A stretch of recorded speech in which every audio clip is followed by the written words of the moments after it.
Jesen je vrijeme kada pripremamo naše voćke za narednu godinu.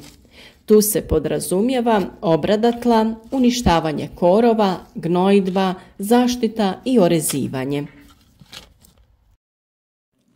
Da bi naše biljke u narednoj godini imale velik broj kvalitetnih plodova, moramo uraditi sve ove radnje. U prvom redu tu je zaštita od bolesti i orezivanje. U prethodnim videima o breskvi i nektarinama pričali smo o uzročniku bolesti kovrčavosti lista, ali i o načinu kako se boriti protiv oboljenja. Sada je vrijeme da poduzmemo prvi korak. Ipak, prije nego se posvetimo zaštiti voćki, potrebno je izvršiti orezivanje da bi prorijedili krošnju i smanjili broj grana. Tada će i zaštita biti lakša, ali i rane koje nastaju orezivanjem biti će obuhvaćene tretmanom. Kada je u pitanju orezivanje nektarine i breskve, držati ćemo se uzgojnog oblika vaza gdje uklanjamo grane u unutrašnjosti krošnje, a one koje su usmjerene prema van ostavljamo. Budući da su voćke dosta bujne i ima puno mladih izdanaka, i vanjske izdanke ćemo prorijediti. Na ovaj način oslobađamo prostor u sredini voćke i ostavljamo protok zraka kada se krošnja popuni lisnom masom.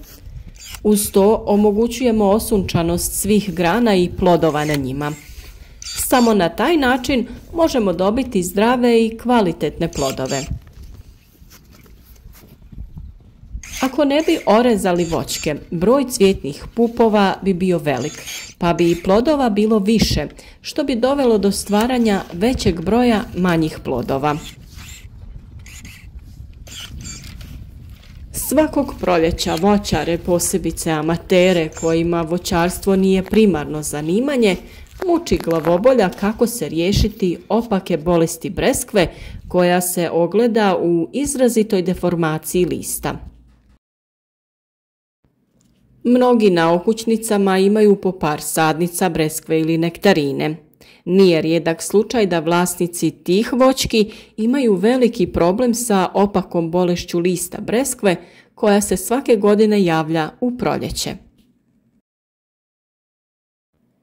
Breskva lijepo prolista, zametne plodove, a onda se iznenada pojave neke fleke na listu koje vremenom bujaju. Na listu se stvaraju kao mjehuri, list se smežura i izgleda naboran. Mijenja boju i deformira se u većoj ili manjoj mjeri. Za par dana bolest se proširi na sav list i tada se svi pitaju kako riješiti ovaj problem koji ugrožava naše voćke i njihov urod. Ova bolest svima predstavlja problem u proljeće, te se iznova traži rješenje, iako se zna na koji se način to rješava. Naravno, svi preskaču zimsku zaštitu voća. Svi oni koji imaju veće plantaže breskvi ili drugog voća nemaju ovaj problem, jer na vrijeme se pobrinu i zaštite biljke.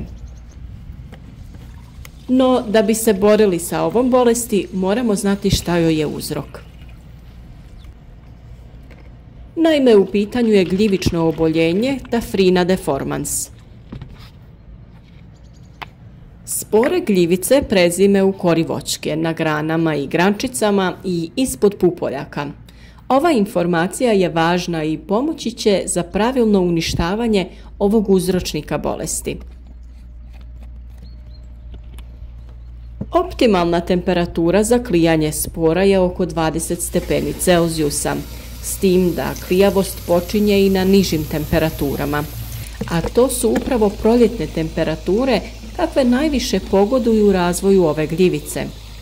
Infekcija nastaje u trenutku otvaranja lisnog pupa. Razvoj ove gljivice naglo usporava čim temperature narastu preko 26 stepeni Celzijusa, a prestaje se razvijati na temperaturama višim od 30 stepeni. To je razlog zašto se ova bolest javlja samo u proljeće i nema je kasnije tokom ljeta i toplih dana. Nakon jesenske ili zimske rezidbe voća uvijek uradimo tretman voćaka fungicidom na bazi bakra. Ovi preparati djeluju na gljivice koje se nalaze na kori drveta. Budući da nema lista, zimski period je najbolji za ovaj tretman. Tretman se radi fungicidom na bazi bakra, a najčešće se koristi plavo ili crveno ulje. Ovi preparati imaju trostruki učinak. Osim fungicidnog djelovanja, u sebi sadrže komponentu koja je ujedno insekticid i akaricid.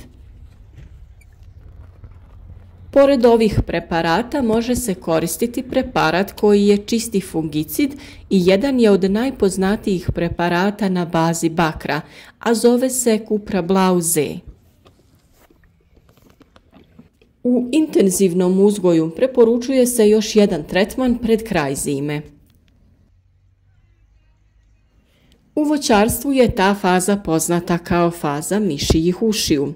To je faza kada se pup otvara, odnosno kada se iz pupa pojavljuju lisni vršci. Ovisno o klimatskim uslovima, ta faza može potrajati vrlo kratko, ali i nekoliko dana. Ako je proljeće toplo, pup se brže otvara i faza otvaranja pupa traje kraće. Zbog toga treba reagirati na vrijeme. Uz ova dva tretmana naše biljke bi trebale biti zaštićene, ali nekada se bolest ipak pojavi.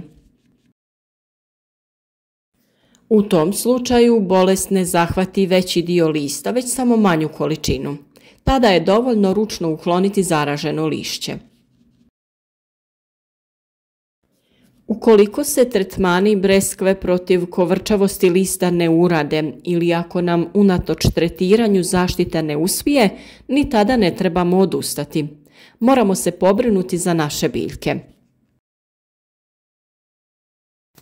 U tom slučaju jedino što se može uraditi je ručno kidanje zaraženih listova. Tako se smanjuje prijenos zaraze na nove zdrave listove i potiče se obnavljanje lisne mase.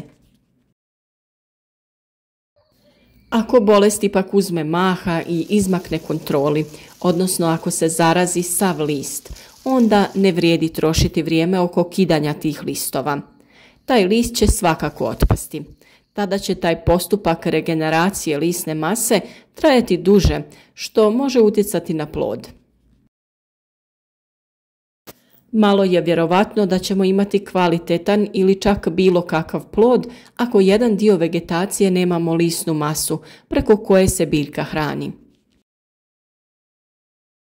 Također, plod je potrebno prorijediti.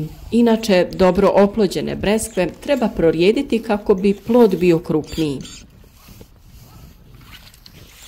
Upravo kod pojave kovrčavosti lista breskve, plod dodatno treba prorijediti kako bi se biljka lakše regenerirala i kako bi se lakše vratila u život. Isto tako trebamo potaći rast nove zelene mase.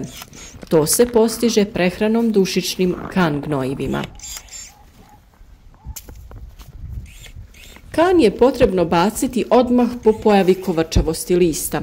Polovinom ili krajem 5. mjeseca doći će do viših temperatura zraka i razvoj tafrine deformans će usporiti, a potom i nestati. To će već biti pravo vrijeme da unijeti kan počne djelovati, što će potaknuti razvoj lisne mase, ali i ploda breskve. Nakon 10 do 15 dana ponovno treba baciti kan iz istih razloga. Naime, biljci je potrebna prehrana i dušik će joj omogućiti brzu nadoknadu izgubljenog lista. Po pravilu, voće se prihranjuje kanom sve dok se plod ne razvije do veličine 2/3 punog razvoja ploda. Tada se sa prehranom prestaje. Da bi imali biljke koje nisu zahvaćene sa bolesti, trebamo se držati navedenog. Tretiranjem pravim preparatima u pravo vrijeme rodnost breskve je zajamčena. Tafrine deformans ili neće biti ili će je biti malo i kao takva neće utjecati na prinos i zdravlje breskve. U isto vrijeme dok orezujemo voćke i radimo zaštitu, dobro je i obogatiti tlo hranjivim tvarima potrebnim za razvoj i plodonošenje u narednoj godini. Za tu namjenu koristimo stajsko gnojivo u kombinaciji sa mineralnim hranjivima NPK formulacije 7-20-30 koje sadrži veću količinu fosfora i kalija. U nekom od narednih videa opisati ćemo detaljnije ovaj postupak, pa ostanite s nama. Kako bi na vrijeme obavljali sve radove u voćnjaku, zapratite naš kanal i s nama uzgajajte zdravo voće i povrće. Podijelite video sa prijateljima kako bi i oni iskoristili naše savjete koje svakodnevno dijelimo.